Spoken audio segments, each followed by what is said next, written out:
What's going on, everybody? This is Achilles LBT coming at you with a brand new video, and in today's video we will be showcasing one of my favorite heroes in the game at the moment, or I shouldn't even say at the moment because he's been one of my favorite heroes in the game pretty much since they released him in Greymane.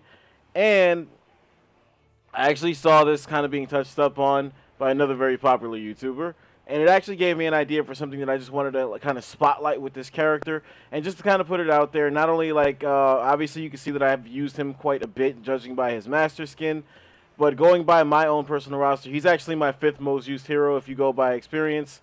So there is quite a few amount of games put behind exactly what I'm going to be showcasing in this video. So without further ado, let's get into it.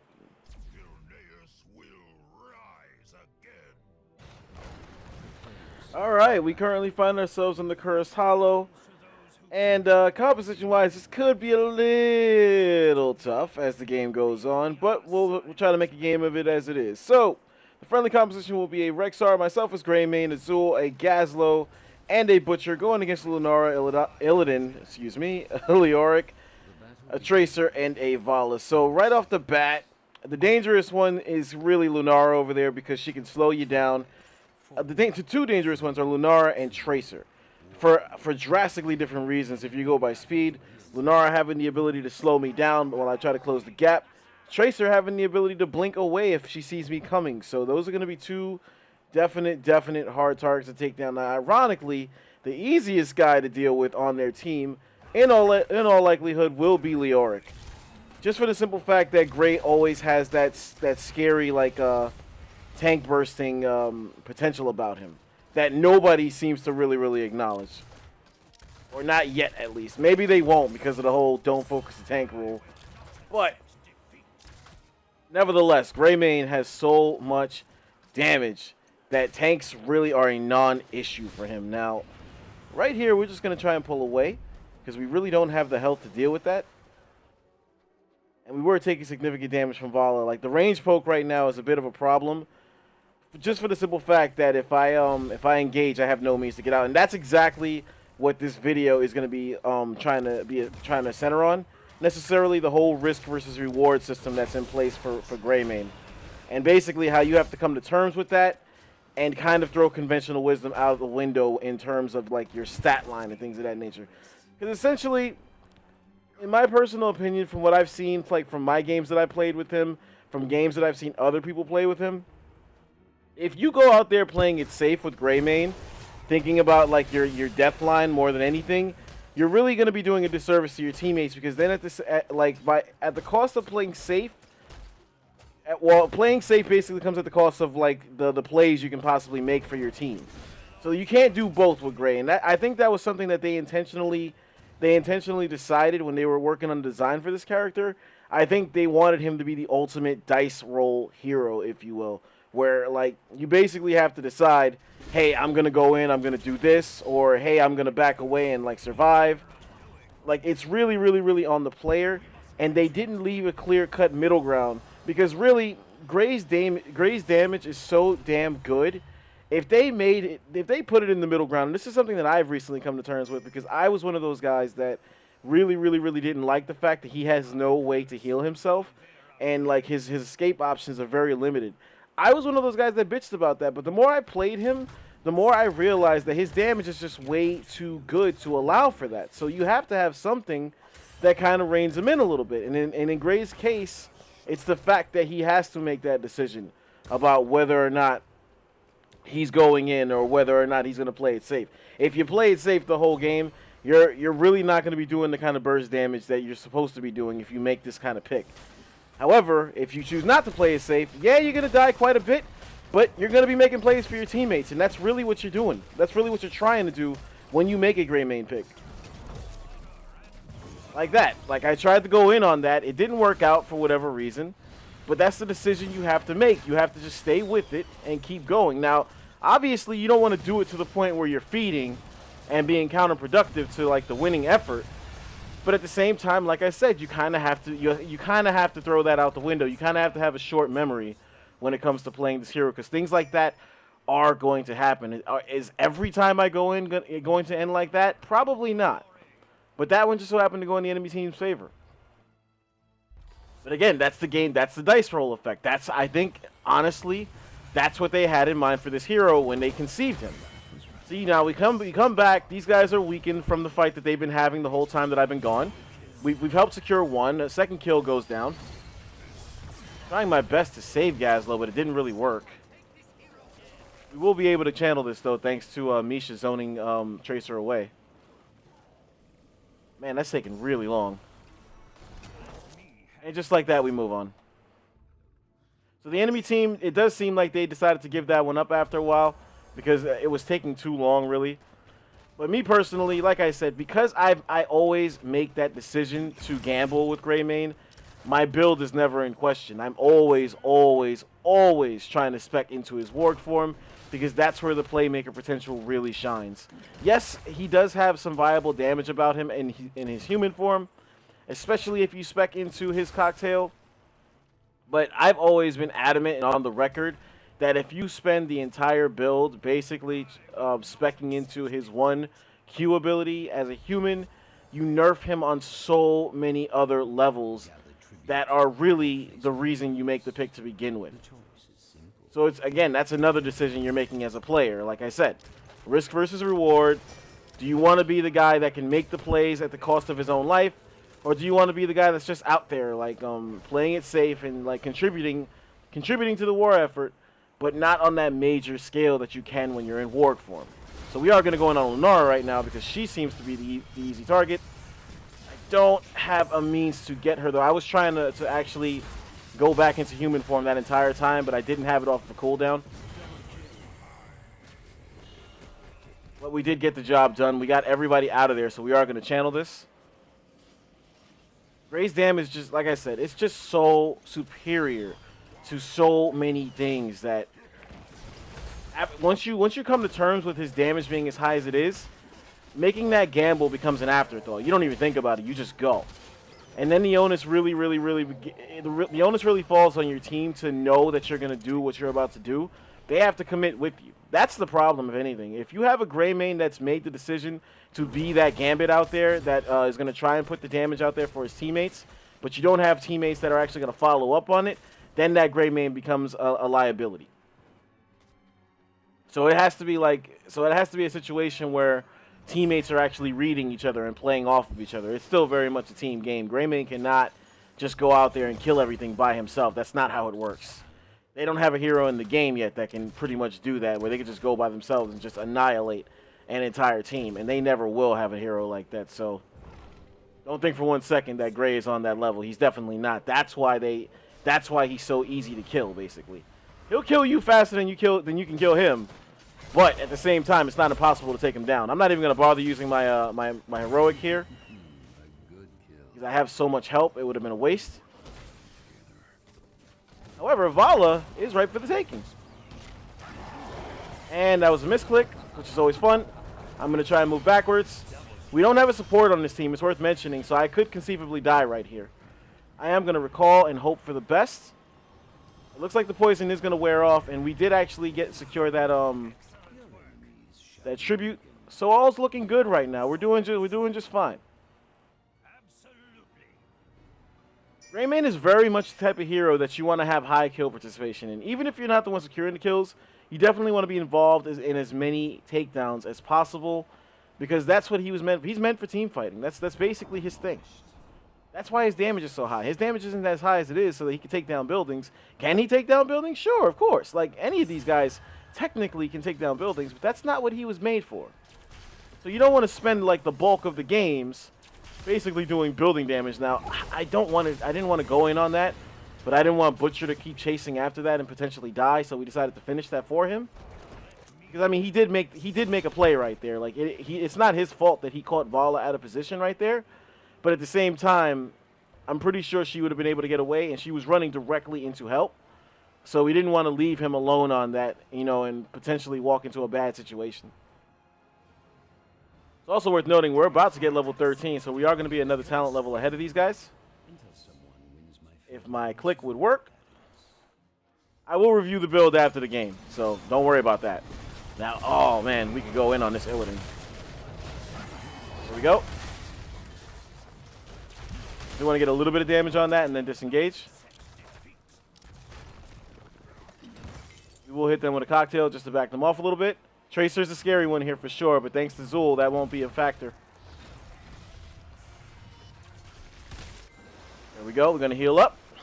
Gazlo and Rexar just made the sneakiest play I've seen in a while, considering the heroes they're using. Man, that was actually really, really smart. I didn't realize we were alone that whole time like that. So now Vala looks like, oh, actually, no. She's going to be just fine for the moment. Now she's not. All right. Could conceivably finish off this middle building now that we have a push going. Oh, we're definitely going to finish this. It's funny. I remember saying this when Grey first came out, that his human form basically felt like a jacked up version of Raynor, and his Worgen form basically felt like a jacked up version of Illidan. So you were getting both characters in one shot. And you know, in some ways it still kind of feels like that. In some ways. Not like completely wholesale the way it used to. We're going to go on a Sonara. Oh my god, my clicks are not working. Man, that's frustrating. We should back. Here we go. We should still be backing. There is no need to fight that. If she wants to do that, we can do that. The burst is real. I'm actually going to recall with him because I don't have a fountain on deck, and this seems like a good opportunity. And Gazlo is going to have no trouble taking that camp, so we definitely don't have to worry about that. And again, we have not been hesitating to dive in on fights in this game, and we've only paid for it once. So again, I said it at the start of the video that every time we go in on a situation, it wasn't necessarily going to end with a bad result, and that's clearly come to fruition. Now, I do kind of want to see if I can make the Lunara has been really poorly positioned, thankfully. So it's like the fact that she's on the team hasn't really like hurt us just yet. Right there, though, I did make a bad engage that I thankfully did not pay for. That was lucky. I could wholeheartedly admit that was lucky. I should have died right there for sure. Now, Leoric is going to use his hand right there, so we are going to put some damage on him to scare him away. I don't have my ult on me. Again, I'm just doing that to scare him away a little bit. See, we immediately disengage. Oh, this is going to be good. Oh, we almost had Tracer. We are going to get Vala, which means we're going to get Illidan.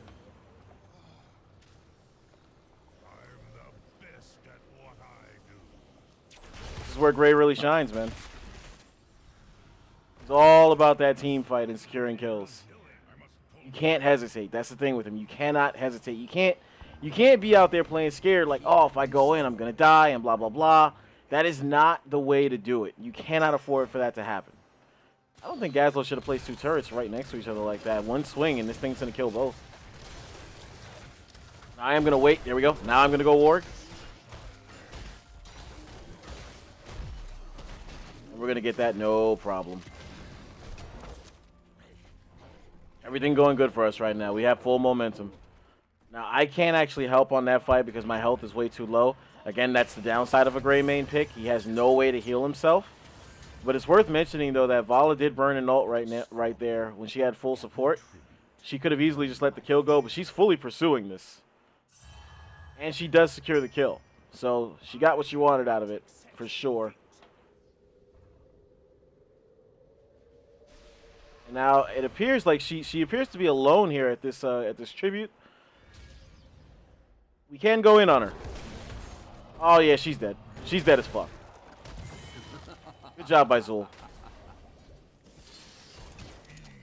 In hindsight, she should have let that go because there was neither team was gonna get a curse off of that one tribute. So there was no need for her to go off alone and die like that when the entire team was defending a boss push. I cannot target this Tracer. There we go. I am going to try my best to disengage. There we go. Gotta know when to back. You gotta know when a loss is about to happen before it happens to a certain extent. Like right here, this is dangerous for me. I did use my ult. I was trying to disengage right there. Doesn't look like my teammates can secure this kill, or they actually will. They secure 2 off of that. So with that being said, we did lose our streak, but it's all good. They might be able to pull this off, but Gazlo is partially body blocking the Butcher right there, which kind of kills his bid to go for that kill. We should be going for this. Curse. So they finally take me down at that point. We do have the lead in hero damage again. I should probably have like 1 or 2 more deaths on me at this point. But we've been having some good fortunes in this one. But again, that's the whole risk versus reward. He is, like I said, he is the ultimate dice roll hero. And that's actually what makes him so much fun to play. Butcher is going to be able to zone those 2 by himself. If he has a charge, they're dead. And he's also dead too. Oh, wait a minute. That curse might... Oh, no. Too many people. That curse almost saved him. That would have been so cool if that would have saved him. So again, just like I said, you have to kind of throw caution to the wind with Greymane. The Butcher clearly has no trouble making that decision either. You could argue the Butcher was the first hero in the game that had that dice roll element to him. Because a lot of what he does is predicated on him getting good charges. She's going to pop up back here. I am going to put a significant amount of damage on Illidan and then disengage. And you see it works both ways. Yes, I can kill people in the blink of an eye, but they can also kill me in the same speed. So that's what makes Greymane balanced. And effectively now, because of that, because I don't want to feed, because I don't want to die, I had to completely disengage right there. All right. I'm pretty sure that we should go here. I'm pretty sure that at one point I might have had full stacks on my level 7 talent before I got killed off of my kill streak. That's a scary sight. You don't want Gray on full stacks. The damage is just so good.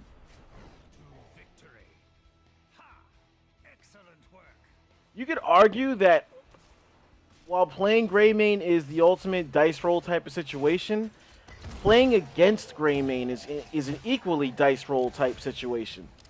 Because you can kill him so fast, do you take the chance and try to group up on him and like take him down before he takes you down? Or do you kind of just let it go? And we do secure that kill. We almost got Tracer. Oh god, there we go. We got her. And apologize for that. Was slightly distracted.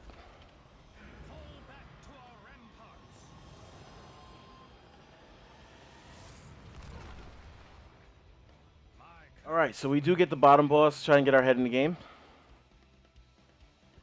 Zul does have a push in the middle lane right now that's going completely unnoticed. He does have Merc support as well.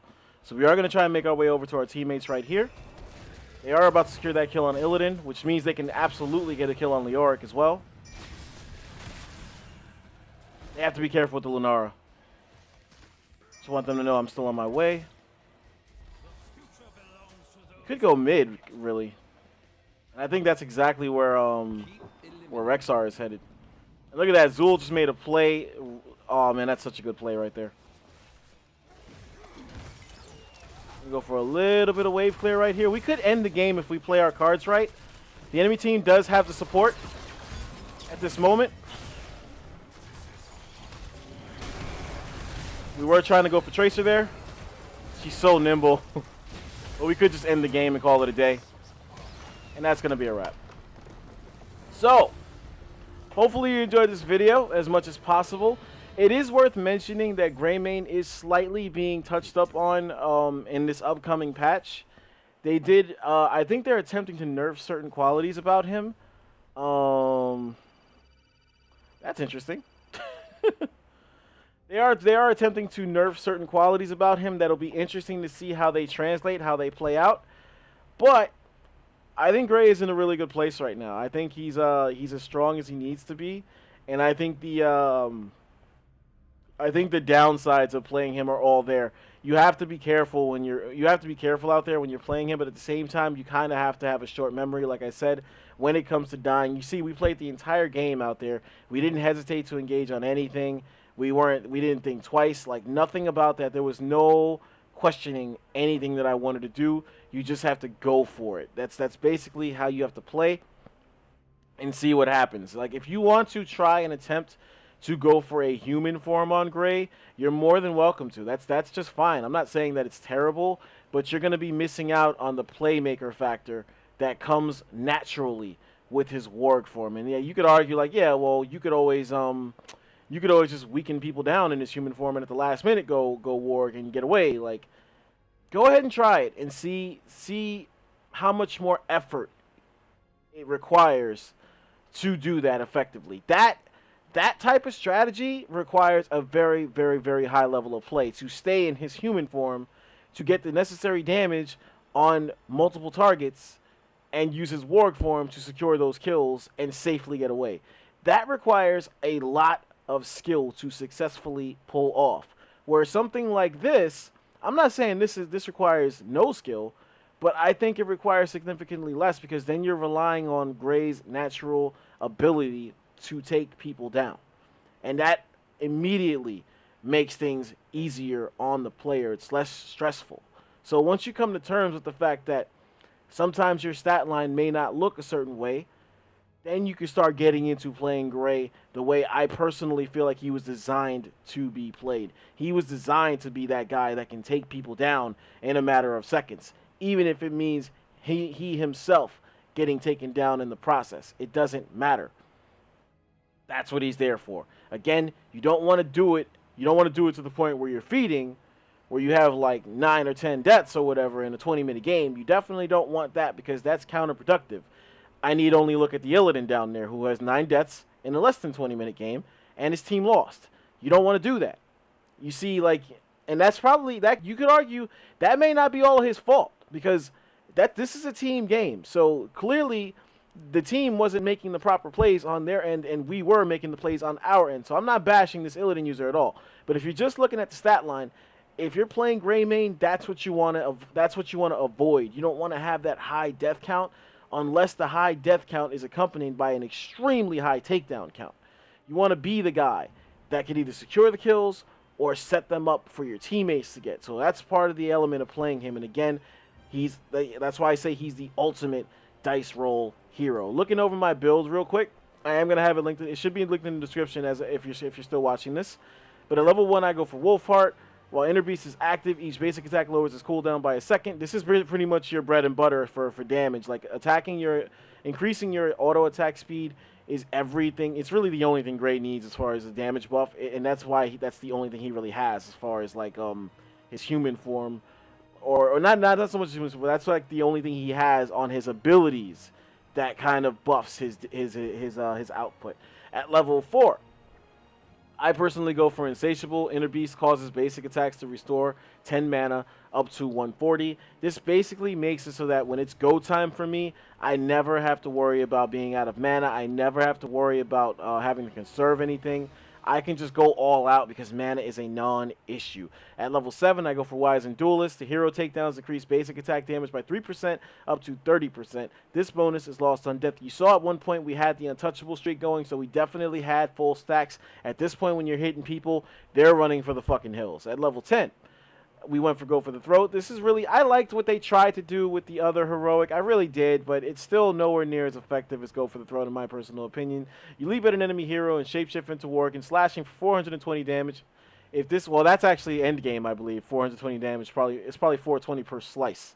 So if this kills them, the ability can be used a second time within 10 seconds for free. So me personally, I will use this ahead of time. I don't hold this back, and I don't keep this in the holster unless I can secure a kill. I will actually use this to secure to put a hero in a position where I can secure a kill with a regular attack. I don't care. I will burn it ahead of time if it means securing that kill and setting up a play for my teammates. Again, I do not hesitate to make these decisions just because I played him for so many games now that I understand that just comes with the territory. You have to have that mindset. But again, that's just my preference. You can definitely keep this in the holster if you want, but I think if you do that, you're putting a lot of pressure on your teammates to actually be there for you to set up these plays that need to be made. So it's just something I want you to keep in mind when you're factoring in go for the throat. At level 13, I went for Unfettered Assault, which increases Razor Swipe's lunge by distance by 60%. I've always loved this talent ever since I first tried it before they buffed it, because originally they had it to where it increased the range, but at the cost of an additional second cooldown. I never noticed that shit. To be brutally honest, I never noticed it. So when they removed it, I was even happier. So I've always been a fan of this because this gives you all the needed mobility you need in Worgen form. At level 16, I go for Alpha Killer. Worgen basic attacks against heroes deal bonus damage equal to 3% of the hero's maximum health. Basically, this is Greymane's version of like Giant Killer, where Artanis has Titan Killer, Grey has Alpha Killer, and I believe it is the strongest killer talent, if you will. I believe it's the strongest one in the game. I think Artanis is 2.5. The standard one is like 1.5, I think. Don't quote me on that. But Greymane's is a full-blown 3%.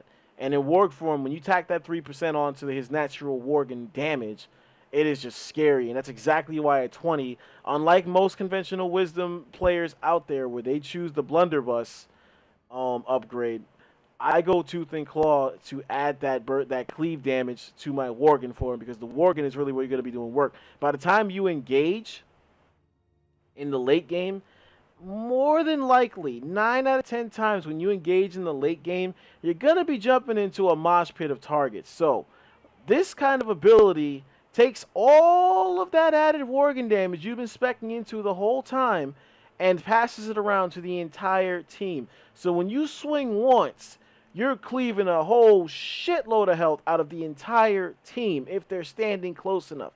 And again, this is done with the mindset that you may die trying this. But that's okay, because if they have to focus all of their efforts into taking you down, and you even get off 2 swings in the late game. Let's just say you only get off 2 swings before they kill you. More often than not, whoever you're hitting is less than halfway dead already. So once they secure that kill, and if they're close enough, that's 2 people that are less than halfway dead. So once they finally get you, you have a full team behind you to finish off those kills, no problem. And that is exactly where Greymane is supposed to be, and that's what makes him an awesome hero to use. Again, the ultimate dice roll hero. Absolutely love playing him. He's so much fun to use. Definitely give him a try if you haven't done it yet. Stick with it if you're brand new to this character. Do not be disheartened if you have a lot of deaths at first. That comes with the territory. There is massive upside to learning how to use him, because he is definitely one of the best assassins in the game right now. Hopefully you enjoyed this video as much as possible. As always, I appreciate the support. This is Achilles LBT. That's Achilles with the Z. Remember it.